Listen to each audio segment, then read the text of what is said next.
बिस्मिल्लाहिर्रहमानिर्रहीम। अस्सलाम वालेकुम। ज़िना की इब्तिदा कैसे हुई? दुनिया का पहला ज़िना कैसे हुआ? हबील और कबील का वाक़या। इस्लामी तारीख़ इंसानियत की रहनुमाई के लिए इबरतनाक वाक़यात से भरी हुई है। इन वाक़यात में एक नहायत एहसास और सबक आमूज़ मौज़ू ज़िना की इब्तिदा भी है।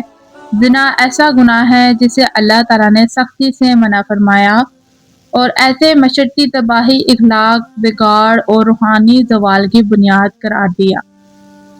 अक्सर लोग सवाल करते हैं कि दुनिया में ज़िना की इब्तिदा कैसे हुई? क्या दुनिया का पहला ज़िना हबील और कबील के दौर में हुआ? आए कुरान, हदीस और इस्लामी रवायत की रोशनी में इस मौजू को तफसील से समझते हैं। जब अल्लाह ताला ने हज़रत आदम अलैहिस्सलाम को पैदा फरमाया तो दुनिया में सिर्फ एक ही इंसान थे। बाद में हज़रत हवा अलैहिस्सलाम को पैदा किया गया। इन दोनों से इंसानी नस्ल का आगाज़ हुआ। इस दौर का माशरा नहायत सादा, पाकीज़ा और फितरत के करीब था। गुनाह, फहशी और बेहयाई का कोई तसव्वुर मौजूद ना था।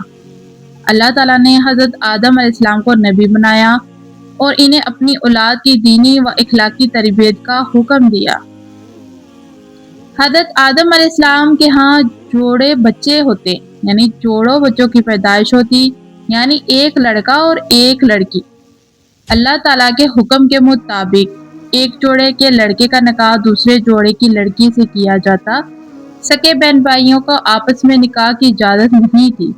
ये शरीयत इस वक्त के लिए ख़ास थी ताकि नस्ल आगे बढ़ सके, यानी एक जोड़े का निकाह दूसरे जोड़े के साथ। अगर एक जोड़ा पहले हुआ है तो जो दूसरा जोड़ा हुआ है उस पहले वाले जोड़े और दूसरे वाले जोड़े को आपस में मिलाकर निकाह कर दिया जाता था, यानी सगे बहन भाइयों को इजाज़त नहीं थी तब भी, यानी जो उसी टाइम बच्चे हों उनको आपस में निकाह में नहीं माना जाता था, उनका निकाह का तसव्वुर भी नहीं था।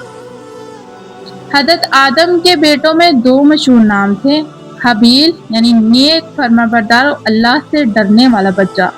हबील ऐसा शख्स था जिसके दिल में अल्लाह का खौफ, अल्लाह से डर, अल्लाह से मोहब्बत, अल्लाह का फरमाबरदार और नेक इंसान जिसने कभी बुरी सोहबत या बुरी चीज़ों के बारे में नहीं सोचा। और कबील हसद, गुरूर और नाफरमानी में मुब्तला, जिसके अंदर हसद, जो दूसरों की चीज़ें देखकर हसद करता, गुरूर में डूबा हुआ इंसान और नाफरमानी, जिसने कभी अल्लाह पाक की फरमानी भी ना की हो, वो इंसान कबील था।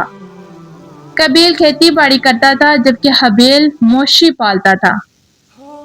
रवायत के मुताबिक कबील के साथ पैदा होने वाली लड़की खूबसूरत थी जबकि हबील के साथ पैदा होने वाली लड़की निस्बत कम खूबसूरत थी। अल्लाह के हुक्म के मुताबिक कबील का निकाह हबील की बहन से होना था, लेकिन कबील ने इनकार कर दिया। यहीं से हसद, नफ्स परस्ती और ख्वाहिशात ने जन्म लिया। हज़रत आदम अलैहिस्सलाम ने दोनों बेटों को हुक्म दिया कि अल्लाह की बारगाह में कुर्बानी पेश करो। हबील ने दिल से बेहतर जानवर कुर्बान किया, कबील ने खेती का नाकस हिस्सा पेश किया। अल्लाह ताला ने हबील की कुर्बानी कबूल फरमाई और कबील की कुर्बानी रद्द कर दी। कुरान में इरशाद है, अल्लाह सिर्फ मुत्तकियों की कुर्बानी कबूल फरमाता है।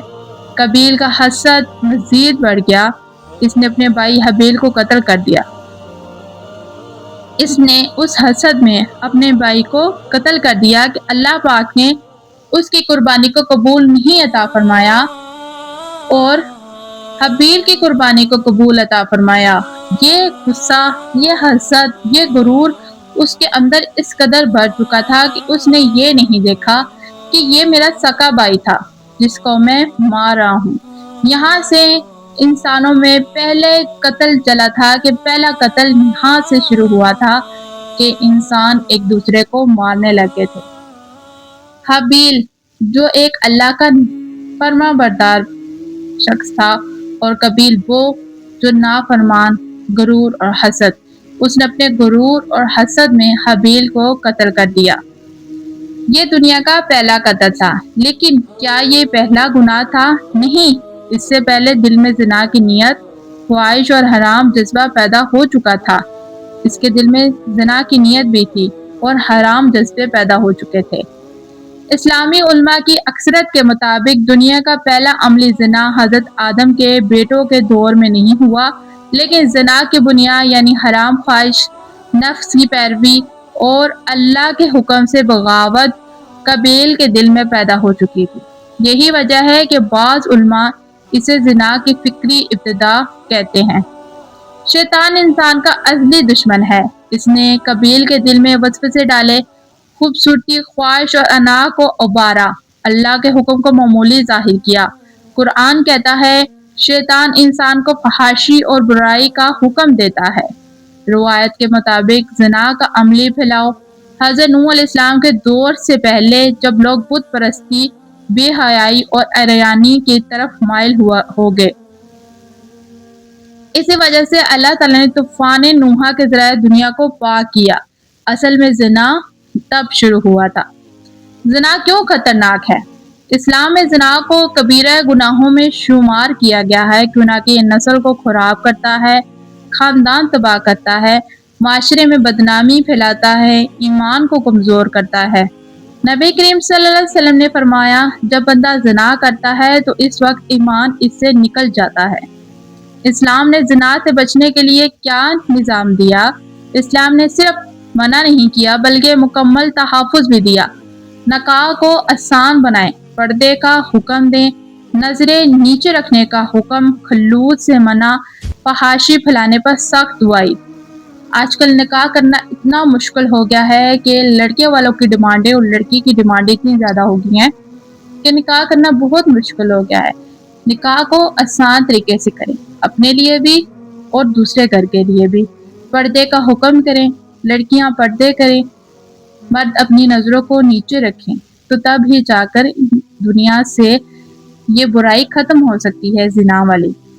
آج کے دور کے لیے سبق قابیل کا واقعہ ہمیں یہ سکھاتا ہے کہ گناہ پہلے دل میں پیدا ہوتا ہے، خواہش کو کنٹرول نہ کیا جائے تو جرم بن جاتی ہے۔ حسد اور نفس انسان کو تباہ کر دیتے ہیں۔ آج میڈیا، سوشل نیٹ ورک اور فحاشی اس شیطانی راستے کو عام کر رہی ہے۔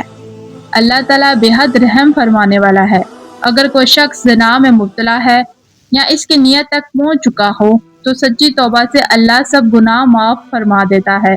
قرآن میں ہے، بے شک اللہ تمام گناہوں کو معاف فرمانے والا ہے۔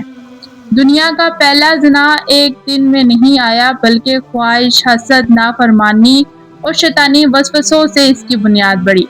حابیل اور قابیل کا واقعہ ہمیں خبردار کرتا ہے، اگر نفس کو آزاد چھوڑ دیا جائے تو انسان قتل جیسے جرم تک پہنچ جاتا ہے، اور زنا جیسے گناہ معاشرے کو کھوکھلا کر دیتے ہیں۔